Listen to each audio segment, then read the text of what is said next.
ભરૂચ જિલ્લામાં આજે સોમવારથી ચૂંટણી ફરજ ઉપર રોકાયેલા પોલીસ અધિકારીઓ, કર્મચારીઓ અને ફિમેલ પોલિંગ સ્ટાફ માટે વિધાનસભા વાઇઝ ઊભા કરાયેલા મતદાન કેન્દ્રો પર પોસ્ટલ બેલેટથી વોટિંગ પ્રક્રિયાનો આરંભ થયો હતો।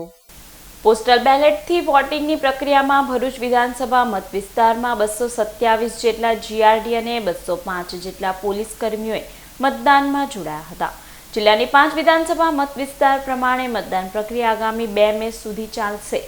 ક્રમશઃ પોલિંગ સ્ટાફ સિવાયના અન્ય ચૂંટણી કામગીરીમાં રોકાયેલા અને આવશ્યક મતદાતાઓનું એઆરઓ કક્ષાના ફેસિલિટી સેન્ટર પરથી પોસ્ટલ બેલેટથી મતદાન થશે। ભરૂચ જિલ્લા પોલીસ અધિક્ષક મયુર ચાવડાએ 7મી મેના રોજ ચૂંટણીમાં તમામ મતદારોને સહભાગી બની મહત્તમ મતદાન કરી લોકશાહીને વધુ મજબૂત બનાવવા અપીલ કરી હતી। લોકસભા ચૂંટણીના આ પર્વમાં આજે ભરૂચ કલેક્ટર ઓફિસ ખાતે પોસ્ટલ બેલેટનું મતદાન શરૂ થયું છે, ત્યારે અમે પણ મત આપી અમારો અધિકાર લીધો છે અને હું મીડિયાના મિત્રો મારફતે તમામને આહવાન કરીશ કે મતદાનની આ પ્રક્રિયામાં તમામ મતદારોએ મોટા પાયે જોડાઈ અને લોકશાહીનો પર્વ ઉજવવો જોઈએ અને મતદાન કરવું જોઈએ।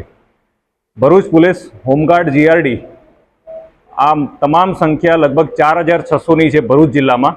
આ તમામ લોકો પોસ્ટલ બેલેટ મારફતે આ મતદાન કરશે અને કલેક્ટર કચેરીના આ પ્રાંગણમાં જ્યાં મતદાન થઈ રહ્યું છે ત્યાં કલેક્ટર કચેરી અને ઇલેક્શનના તમામ સ્ટાફ ખૂબ મહેનત કરીને આ પર્વ ઉજવી રહ્યો છે, ત્યારે એ લોકોને આ પર્વમાં આપણે સહભાગીદારી થઈએ અને તમામ મતદાન કરે એવી મારી તમામને અપીલ છે।